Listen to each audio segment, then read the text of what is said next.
Kehidupan rumah tangga Raisa Andriana dan Hamis Daud kini menjadi sorotan besar publik setelah kabar perceraian mereka mencuat ke permukaan. Di balik citra harmonis dan glamor pasangan selebriti ini terungkap sejumlah isu yang diduga menjadi pemicu keretakan hubungan mereka.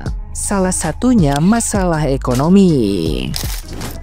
Hamis Daud yang menjabat sebagai Chief Marketing Officer di perusahaan pengelolaan sampah digital Octopus dikabarkan tidak menerima gaji selama 2 tahun. Bahkan manajernya Vitalita Ramona mengkonfirmasi bahwa Hamis Daud sudah 4 bulan tidak digaji.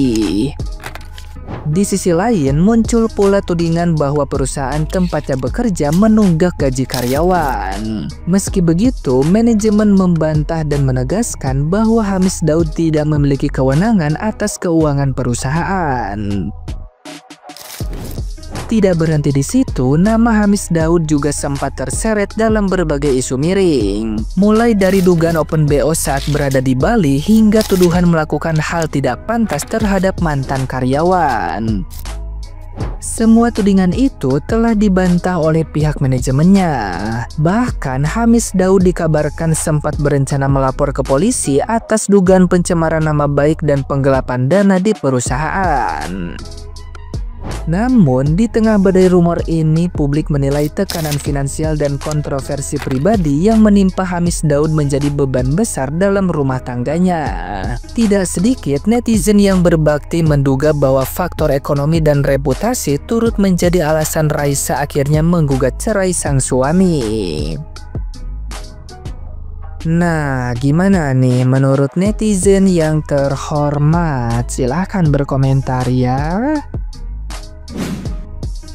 Setelah Jule muncul Clara Sinta dan sekarang siapa? Raisa. Ini beneran seorang Raisa diselingkuhin gitu? Ingat banget tahun 2017 itu ditetapkan sebagai Hari Patah Hati Nasional. Nah, Hamis dan Raisa itu menikah. Nggak ada angin, nggak ada hujan, tiba-tiba mereka terdengar akan bercerai. Makhluk seperti Raisa diselingkuhin. Selingkuhannya kayak apa ya? Dalam logika, kalau dulu ketika Raisa menikah disebut Hari Patah Hati Nasional.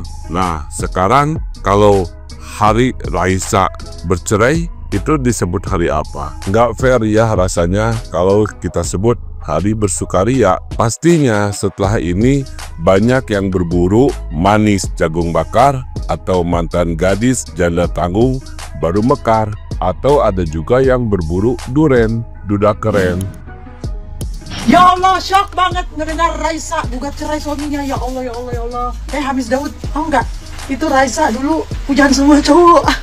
Lu tau nggak dulu tuh? Ya, tahta, harta, Raisa dulu teh bisa-bisanya. Aduh, dia gugat cerai lu. Berarti kamu benar-benar bikin kesalahan kayaknya nih ya. Tapi ya mau gimana pun, semoga yang terbaik buat Raisaku. Kemarin-kemarin sih ada isu perselingkuhan ya yang dilakukan oleh Hamis Daud gitu, rame banget. Terus baru-baru ini juga ada masalah apa gitu, masalah-masalah masalah duit. Nggak ngerti gue, nggak tahu deh masalahnya apa. Pokoknya Raisa woman support moment ya. Kamu kuat-kuat ya, kuat-kuat beb ya, kembarku ya Allah.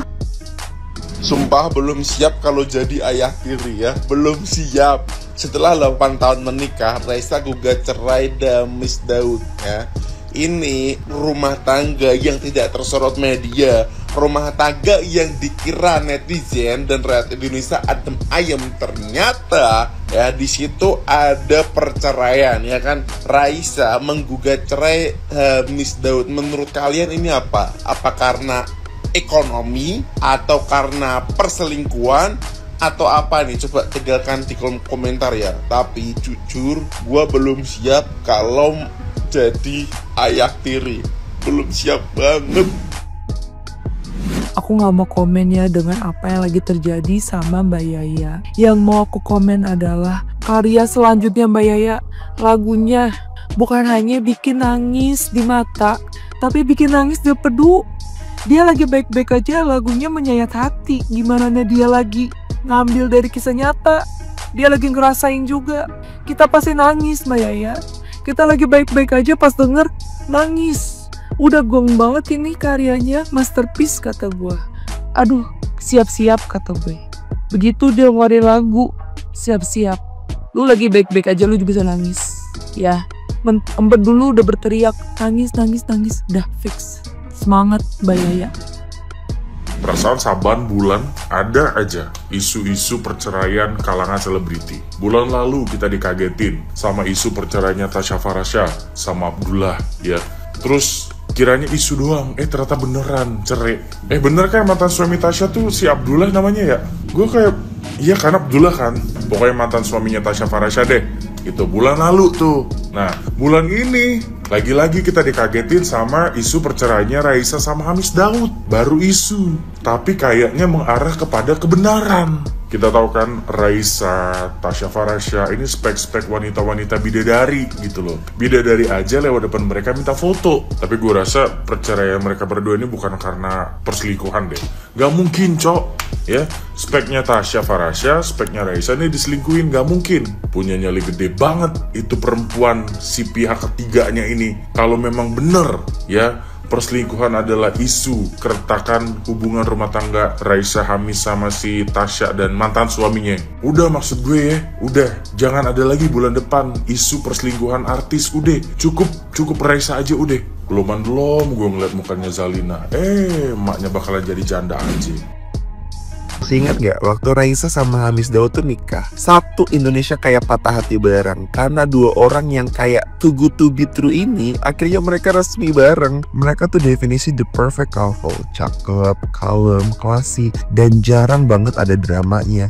Makanya pas isu cerai muncul rasanya kayak baca dongeng yang tiba-tiba dapat ending yang plot twist. Kita lupa kalau couple goals gitu cuma label dari luar. Yang kelihatan manis di kamera belum tentu nggak ada body di belakang layar. Nah nyatanya, cinta tuh nggak selalu soal kemesraan di publik, tapi soal gimana dua orang bisa bertahan di situasi yang nggak semua orang tahu. Dan kalau akhirnya mereka memang karam, bukan berarti mereka gagal ya. Bisa jadi mereka cuman udah sampai di titik dimana lebih sehat daripada pura-pura bahagia demi citra goals di depan mata orang lain. Dan ini juga reminder buat kita semua, jangan pernah ukur kebahagiaan dari postingan, apalagi dari pasangan yang cuma kita lihat di layar aja. Karena nggak ada cinta yang sempurna, yang ada cuma dua orang yang lagi berjuang sebisanya. Mungkin ini saatnya berhenti ngeliat cinta orang lain sebagai patokan dan mulai nanya ke diri sendiri, apa kita udah cukup sehat mencintai orang lain? Menurut kalian gimana? Coba tulis pendapat kalian di kolom komentar. Seorang Raisa diselingkuhin. Ada apa dengan dunia ini sekarang? Raisa aja diselingkuhin. Raisa secantik, seperfect itu diselingkuhin. Gila, dunia udah kacau. Udahlah kalian, kita Gen Z. Ini karena gue udah menikah aja ya. Tapi kalian Gen Z, udah kalian gak usah menikah lagi. Kalau gue bilang, ngapain lu pada menikah? Gue tanya. Kalau kayak gini ceritanya, kasus orang selingkuh, kasus orang cerai terus menerus muncul terus, ngapain lu pada menikah ya? Gak usah, dunia terlalu kejam. Gila, secantik, setalented, sekaya, se-perfect Raisa aja diselingkuhin. Dan nggak tahu sih bener atau enggak, tapi katanya di caption sih aku baca katanya udah cowoknya sih sering open BO sama LC gitu. I don't know if that is true or not, I don't know, but if that was true, then udah, siapa yang bisa kita percaya lagi sekarang? Siapa? Gila, dunia terlalu kejam. Aku gak ngerti, ini apa hukum artis itu seperti itu? Kayak literally semua artis tuh pada cerai, pada ada yang selingkuh lah dan lain-lain. Dan kebanyakan cowoknya itu tidak menafkahi istrinya. Atau memang zaman sekarang udah makin gila aja, makin kacau aja dunia ini. Role cowok dan cewek kebalikan, cowok tidak bertanggung jawab, tidak menafkahi istri dan anaknya. Jujur sebagai Gen Z yang udah menikah dan aku menikah muda, ya aku denger ini semua tuh kayak gila, apakah pernikahan semenyeramkan itu? Karena kan aku baru menikah bentar ya. Puji Tuhan banget, thank God hubungan aku baik, terima kasih Tuhan. But all these gossips, all this news ya, itu juga bikin aku takut, tau gak? Aku yakin Gen Z abis ini udah, kalian malah gak mikir pacaran, terutama perempuan, kalian malah lebih gila cari duit, dan itu bagus. Kalian mendingan aku saranin cari duit sebanyak-banyaknya. Aku, walaupun suami aku berpendapatan, tapi aku juga berpendapatan. Jadi aku aku bahkan tidak percaya 1000% 100% dengan pasanganku. Kayak I love him tapi sewajarnya, I trust him tapi sewajarnya, dan aku berharap dia juga begitu ke aku. Karena everything that is too much is not good. Makanya kita perempuan harus punya pendapatan sendiri dan harus tidak boleh mencintai lelaki lebih dari lelaki itu mencintai kita. Lebih baik dicintai daripada mencintai. Sumpah aku gak bohong. Aku kaget sih dengan kasus Raisa. Jujur sedih banget. Kemarin Kak Tasya Farasha, sekarang Raisa. Kemarin ada Kak Bidi, terus habis itu siapa lagi? Banyak lah. Oke, kita gak usah punya pacar. Kalian gak usah punya pacar, kalian gak usah pacaran. Kalian cari duit aja. Oke, mendingan kita fokus cari duit, mempercantik diri. And yes, bye guys, semangat Gen Z. Terutama perempuan-perempuan, jangan pernah percaya dengan lelaki. Oke?